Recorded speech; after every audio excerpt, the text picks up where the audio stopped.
Hello, my dear students. Good afternoon to you all. Today I am going to teach you Alien Planets, Class 11. The Green Movement. असल में हरित आंदोलन, जिसको हम green revolution कहते हैं, ये लगभग ये किताब जब लिखा गया था उस समय 25 साल पहले हुआ था।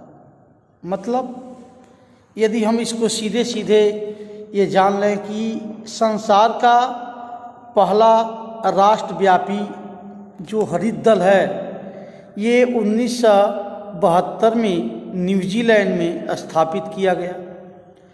इसके उपरांत इस आंदोलन ने कभी मुड़कर नहीं देखा कि हम क्या कर रहे हैं। वास्तव में संसार में कोई भी अन्य आंदोलन मूवमेंट मानव जात को इतना अधिक प्रभावित नहीं किया है, उत्तेजित नहीं किया है जितना कि इस ग्रीन रिवॉल्यूशन ने किया। पहली बार लोगों की चेतना बढ़ी कि ये जो पृथ्वी है ये स्वयं एक जीवधारी रचना है, इसकी अपनी जीव संबंधी आवश्यकताएं एवं अति आवश्यक प्रक्रियाएं भी हैं। पृथ्वी के जीवन संबंधी जो चिन्ह हैं, एक मरीज को अवनतशील स्वास्थ्य के रूप में दिखाते हैं। लोगों ने अब धरती के भले रखवाले तथा भविष्य की पीढ़ियों की धरोहर के उत्तराधिकारी ट्रस्टी होने अपने नैतिक को भली भांति समझ लिया है कि हमारा क्या कर्तव्य है। हालांकि इसकी स्थापना मैंने आपको बता दिया था। हरित आंदोलन की स्थापना 1972 में न्यूजीलैंड में हुई थी। 1987 में पर्यावरण एवं विकास पर संसार ने कमीशन, जो आयोग कमीशन बना, वो विकास की धारणा को लोकप्रिय किया और उसने इस विचार की परिभाषा को बताया कि कैसे विकास के रूप में जो कार्य किए जा रहे हैं वो भविष्य की पीढ़ियों में अपनी आवश्यकताओं की पूर्ति और योग्यताओं को खतरे में डाले बिना, हम खतरे में न डालें, उसकी उन्नति करें, उसकी पूर्ति करें।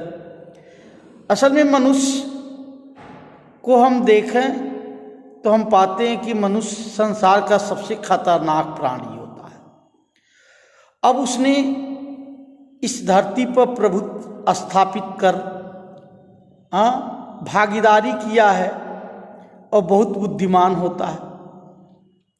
वैज्ञानिकों ने मनुष्य के अतिरिक्त पृथ्वी पर करीब 14 लाख जीवित प्रजातियों की सूची तैयार की है और अब तक लगभग 30 लाख के बारे में पता ही नहीं चल पाया। इस मामले में एक कमीशन आई, ब्रांड कमीशन। वो अपना पहला अंतर्राष्ट्रीय कमीशन था जिसने पारिस्थितिकी एवं पर्यावरण से अपना संबंध रखा।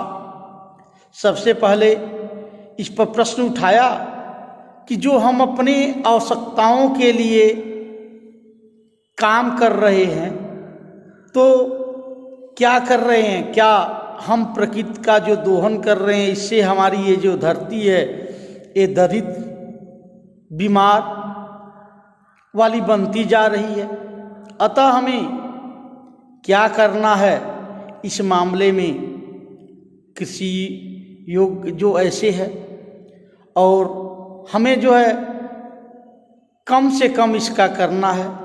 तो उन्होंने एक सूची बनाई। मिस्टर आर ब्राउन ने पृथ्वी की 4 मुख्य भूमि बताई।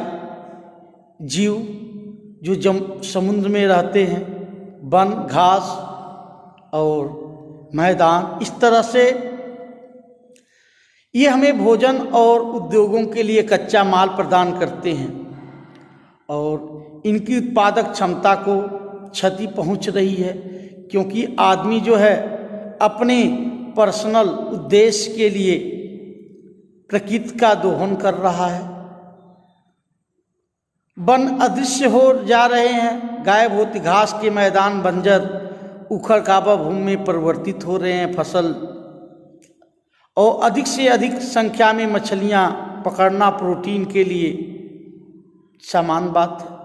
जहाँ तक बात निर्धन देशों की है, निर्धन देशों में खाना पकाने के लिए ईंधन पर्याप्त करने के लिए वनों को नष्ट किया जा रहा है। इस तरह से 4 से 5 करोड़ प्रति एकड़ के हिसाब से वन खत्म हो रहे हैं जलाने के लिए लकड़ी के नाम पर। जब वो पूरा नहीं हो पा रहा है तो गोबर, जिसको हम डंक के कहते हैं, उनकी डिमांड बढ़ती जा रही है।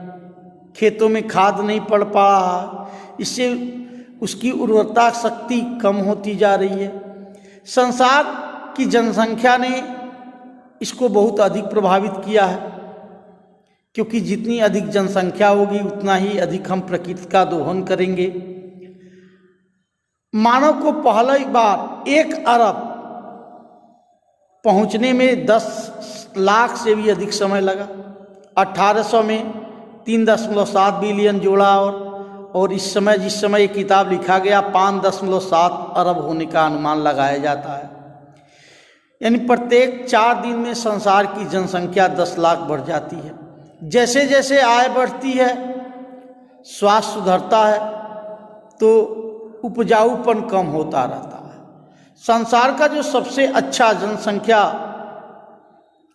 कम करने का फैमिली प्लानिंग निरोधक है, लेकिन जनसंख्या अगर इसी दर से बढ़ती रही तो विकास भी संभव नहीं हो पाएगा। 1994 में भारत की जनसंख्या 92 करोड़ होने का अनुमान लगाया जाता था। यह अकेले दक्षिण अफ्रीका और दक्षिण अमेरिका की जनसंख्या के बराबर था। जब तक जनसंख्या को स्वास्थ्य की प्राथमिकता नहीं दी जाएगी तब तक लोगों की आशा, उनकी भूख झोपड़ियों में ही मर जाएगी। इस तरह से एक बढ़ती हुई चिंता देखने को मिलती है कि हमारे सामने, और इसमें हमें अपने उत्तरदायित्व का निर्माण करना है। हम प्रकृति का दोहन कम करें। उत्तरदायित्व के इस युग में उद्देश्यों को एक महत्वपूर्ण भूमिका निभानी पड़ेगी, ताकि हम प्रकृति का कम से कम दोहन करें। मार्गरेट थैचर ने एक बार कहा भी था कि जो कुछ हमारे पास है वह जीवन प्रयत्न है। और द ग्लोबल इकोनॉमिक प्रोटेस्ट एक किताब का नाम है, जिसमें लेस्टर ब्राउन ने सही कहा कि हम ये न समझें कि हमने ये जो ज़मीन प्राप्त की है अपने पूर्वजों से प्राप्त की है। हम ये समझें कि हमने ये अपने बच्चों से उधार लिया है और उसे उसी रूप में लौटाना है। अर्थात अगर हम इस लेसन के बारे में ध्यान दें तो हम ये पाएंगे कि इसमें मुख्य फोकस ये है कि आदमी जो है अपने निजी स्वार्थ के लिए प्रकृति का दोहन कर रहा है। इस दोहन को हम कम से कम करें तो अच्छा रहेगा। और जो जीवन के प्राकृतिक वो माने जाते हैं वो है क्या, समुद्री लैंड वाले, वन और घास, कुछ खनिज। तो हम ऐसा करें, इतना मत पशुओं को न मारें, पशुओं का उपयोग करें, क्योंकि उनके गोबर से जो खाद खेतों में पड़ेगी तो अच्छी उपज हो सकती है, बैरन होने से बचाएगा। हम वनों को बहुत ज़रूरत रहे तो पेड़ काटें, लेकिन उसके स्थान पर लगाएं। That's all. Thank you.